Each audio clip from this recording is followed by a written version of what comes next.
Le temps, c'est une chose qu'on crée. Comme l'a affirmé le célèbre philosophe Lao Tzu, le temps est une chose créée. Dire « je n'ai pas le temps », c'est comme dire « je n'en ai pas envie ». Le temps est en effet une construction humaine.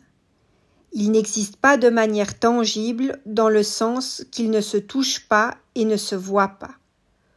Mais pourtant, il rythme notre vie avec une telle rigueur que ça en devient souvent tyrannique. La pensée percutante de Lao Tzu est une invitation à reconsidérer notre rapport au temps. Si on y réfléchit bien, vu que le temps est une chose créée, ça veut dire qu'on en est en partie maître, qu'on ne devrait donc pas en être les esclaves. Quand on dit « je n'ai pas le temps », ce que ça signifie le plus souvent réellement, au fond, c'est je choisis de ne pas consacrer mon attention et mon énergie à cette chose-là ou à ces choses-là. Comme nos vies sont souvent tellement remplies d'obligations, de distractions et de stimulations en tout genre, l'humain, il a tendance à se cacher fréquemment derrière cette excuse. Mais en réalité, le temps, il est là, chaque jour, offert en quantité égale à tous. Et c'est à nous de mettre la priorité à ce qui compte pour nous.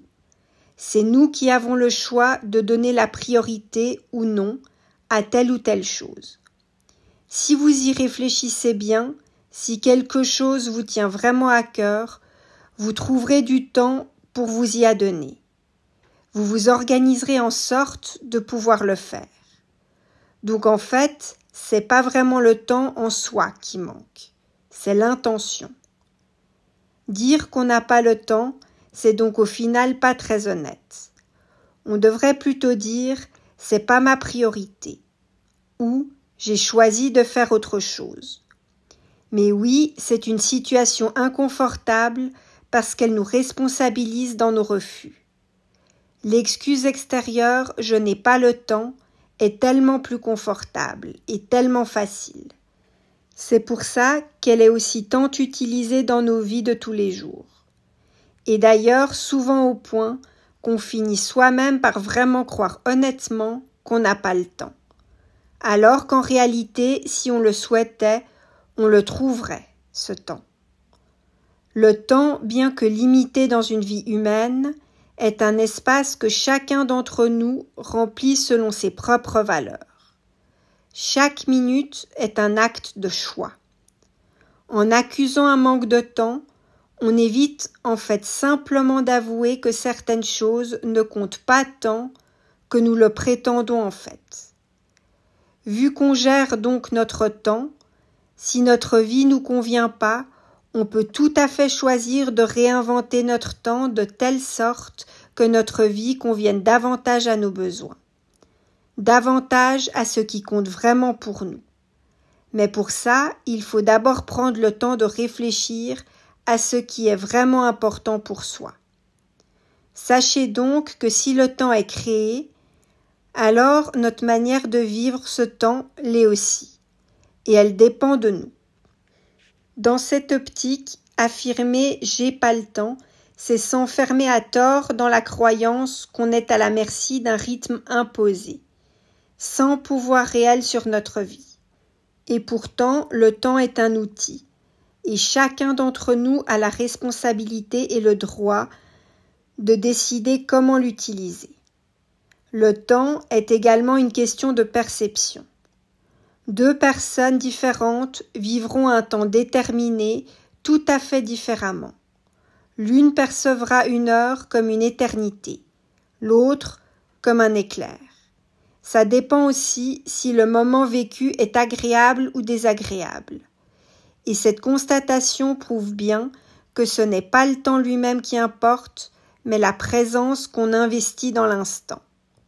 Dire « j'ai pas le temps », c'est aussi dire « je ne prends pas le temps ».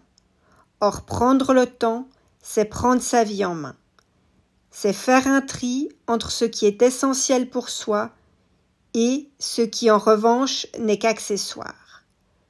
Oser dire non pour dire oui à ce qui nous nourrit psychologiquement, ça demande du courage, mais ça nous permet de nous aligner avec nous-mêmes, avec nos besoins et avec nos envies. En conclusion, Lao Tzu, il associe subtilement le manque de temps au manque d'envie. Ce parallèle est puissant parce qu'il démontre que le temps suit l'envie. Reconnaître cet état de fait, c'est accepter une forme de responsabilité personnelle. Ne vous méprenez pas. Je ne suis pas en train de dire qu'on a le pouvoir de tout faire et à tout moment. Je dis simplement qu'on est en mesure de choisir nos priorités, nos engagements et nos limites. C'est très facile de dire « j'ai pas le temps » pour éviter une discussion désagréable ou une situation qui nous effraie.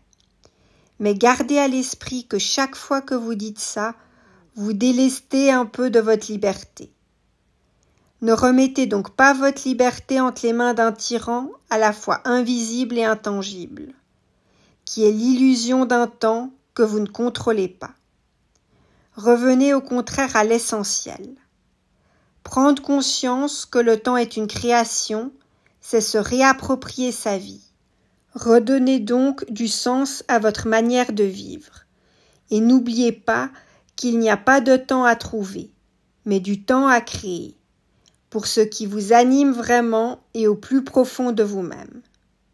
Par ailleurs, sachez qu'avouer ne pas vouloir faire une chose, c'est pas honteux. C'est simplement être honnête avec soi-même. Et par la même occasion, être honnête avec les autres. Et cette honnêteté, cette lucidité, c'est le début d'une forme de paix intérieure.